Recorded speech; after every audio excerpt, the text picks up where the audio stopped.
Esse é o lance com expectativa. Você espera demais e acaba se frustrando porque você não recebeu o que você mais esperava.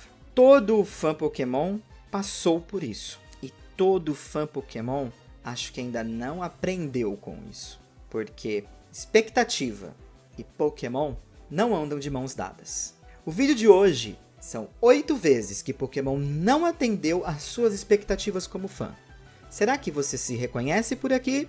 Bom, me diga aí nos comentários. Vai deixando o seu like e seja bem-vindo a mais um vídeo. Não esquece de usar meu link do Amazon caso você for fazer uma comprinha por lá. Me ajuda na expectativa da hora de abrir minha conta bancária. Bora lá para mais um vídeo. Em 8º lugar. É assim que acaba? Nosso top começa com algo que nenhum canal que fala do anime Pokémon poderia ignorar. O final do Ash no anime Pokémon. Kemi, lá vem você com o Ash de novo. Lá vem eu com o Ash de novo. Até hoje, muitos fãs têm uma sensação estranha sobre a decisão da Pokémon Company de encerrar a jornada do personagem principal. O conceito de mestre Pokémon nunca foi bem definido pela produção do anime. Apesar do 20º filme ter um vislumbre por parte da produção sobre o que é ser o mestre Pokémon, como uma jornada sem fim, para conhecer todos os Pokémon, ajudar e fazer amizades, e por aí vai. A gente não pode ignorar que é uma ideia interessante, mas não é o suficiente para muitos fãs que esperavam algo grandioso para marcar o encerramento de uma história de mais de 2 décadas. A expectativa era de uma mega produção, com um arco épico de despedida, repleto de nostalgia e momentos emocionantes. Você vai me dizer, eles meio que fizeram isso. A gente sabe, depois ainda mais do Teralic, que esse momento foi mais um tapa-buraco para a produção seguinte começar. Embora o final tenha fechado algumas pontas soltas, muitos ainda sentem que a despedida do Ash poderia ter sido muito mais impactante. E você? O que você achou do final do Ash? Deixe sua opinião nos comentários. Em 7º lugar, Pokémon GO. Nem tudo é o que parece. Quando o Pokémon GO foi lançado, o hype foi enorme e os trailers prometiam muito. Os fãs imaginaram que seria uma revolução nos jogos da franquia, mantendo a mecânica mais clássica, batalha e captura. Mas o jogo entregou algo bem diferente. Apesar do sucesso estrondoso e ser um jogo que faz sucesso até hoje, a ausência de batalhas para capturar Pokémon foi uma grande decepção inicial. A mecânica de arremessar Pokébolas não agradou a todos. Embora Pokémon GO tenha evoluído bastante desde então, este ponto inicial ainda é lembrado como uma quebra de expectativa por muitos. Em 6º lugar, putz, eu cresci. E agora? Um dos maiores problemas para fãs Pokémon é a falta de conteúdo que acompanhe a maturidade do seu público. Embora a franquia seja voltada para crianças, ela também atrai fãs de todas as idades. Muitos gostariam de jogos e histórias mais imersivas e complexas. E aqui um grande parênteses. Caia do céu, Pokémon Black and White. A gente sabe que esse jogo é basicamente o que muitos desses fãs queriam, mas muitos deles ignoram, por N razões. De qualquer forma, os fãs querem algo com tons mais sombrios e desafios que reflitam problemas reais enfrentados por treinadores e Pokémon.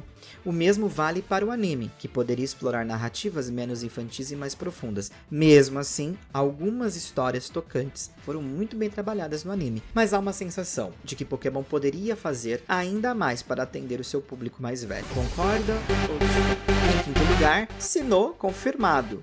Cadê Sinnoh? Durante o lançamento de Omega Ruby e Alpha Sapphire, os fãs já começaram a imaginar como seriam os remakes de Pokémon Diamante e Pérola. A região de Sinnoh é marcada pela introdução do Wi-Fi nas batalhas e nas trocas, mas também ficou conhecido pelos bugs e problemas que só foram corrigidos em Pokémon Platinum. Além disso, Diamante e Pérola era um jogo muito lento.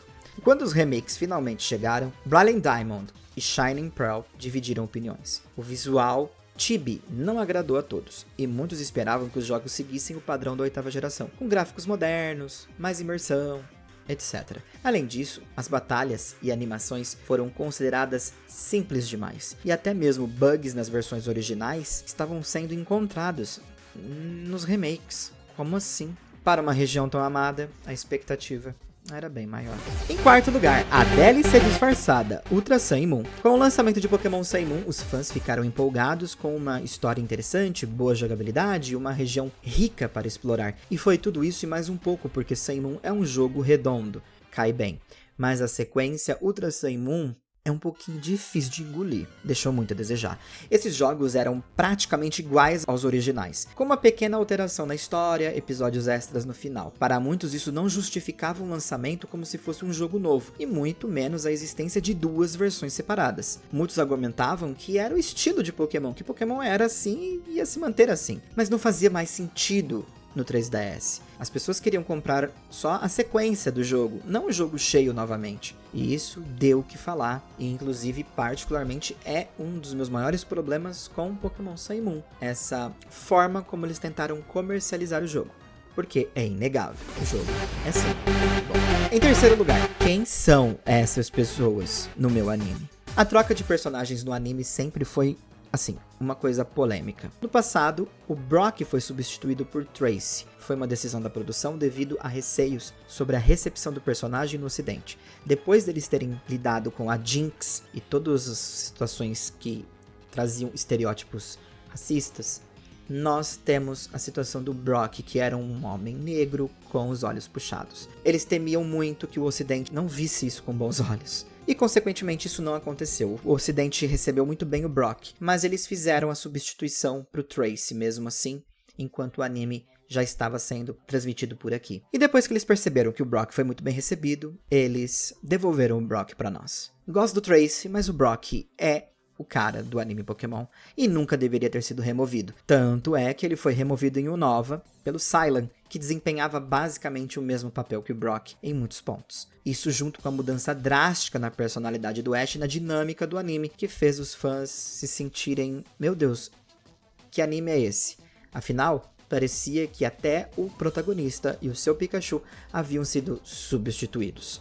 E não é à toa que Pokémon Black and White é considerado o primeiro reboot do anime Pokémon. Embora mudanças sejam necessárias para renovar a franquia, a substituição de personagens queridos não é uma boa abordagem em Pokémon, uma franquia que se move muito à nostalgia. Em segundo lugar, devolvam o tempo perdido. A Liga Kalos. A Liga Kalos em Pokémon XY trouxe uma das maiores quebras de expectativa na história do anime Pokémon. Ash, no auge das suas habilidades, e o vínculo com o Greninja transcendia até mesmo a realidade dos jogos. Os fãs acreditavam que dessa vez não tinha receita para a derrota. Mas tinha sim. No entanto, a batalha final contra Alan, Greninja de Ash foi derrotado pelo Charizard, deixando os fãs revoltados. A indignação tomou conta das redes sociais e até hoje é um dos momentos mais controversos do anime e que sempre vai ficar na nossa cabeça aonde estava a ideia do Ash de convidar justo o cara que fez ele perder a liga pra liga. Putz, Ash, deixasse esse cara pra lá. Como se não fosse o suficiente, em jornadas eles me trazem o Alan para batalhar com o Leon e depois o Leon ser derrotado pro Ash, para que os fãs entendam que se o Ash derrotou o Leon, ele derrotaria o Alan hoje em dia. E assim, não convence, muito obrigado, não queria isso e eu acho que nenhum fã queria essa abordagem por parte do anime, que foi uma abordagem pra lá de preguiçosa.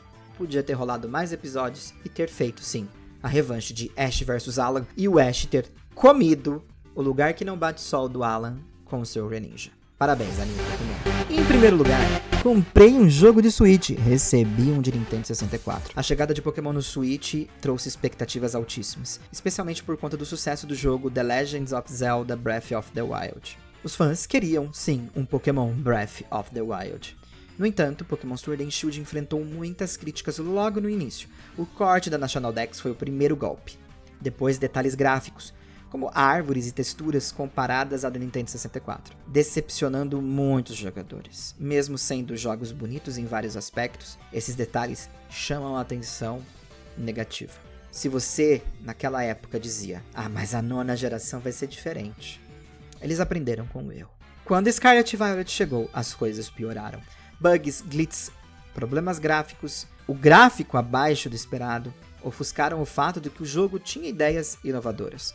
Mas como as coisas são em Pokémon com expectativa, os fãs caíram em cima. Apesar de muitos fãs, inclusive eu, acharem os jogos divertidos, é impossível ignorar a transição de Pokémon para o Switch, porque foi muito tumultuada. E Scarlet Violet provavelmente atualmente é considerado um dos piores jogos de Pokémon, mesmo tendo vendido absurdamente. O que coloca a gente numa grande questão. Vendas não correspondem à qualidade.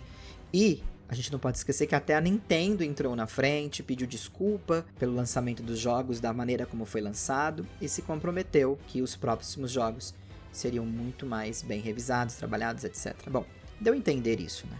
A verdade é que Scarlet Violet e Sword and Shield são jogos bons, mas tem coisas que talvez na expectativa do fã ele queria algo mais trabalhado, polido, mais bem finalizado. E falando em finalizar, eu finalizo meu vídeo por aqui. Qual a sua opinião? E qual a quebra de expectativa maior que você teve com Pokémon? Me diga aí nos comentários, a gente se vê logo logo em mais um vídeo aqui no canal. Forte abraço! Fui!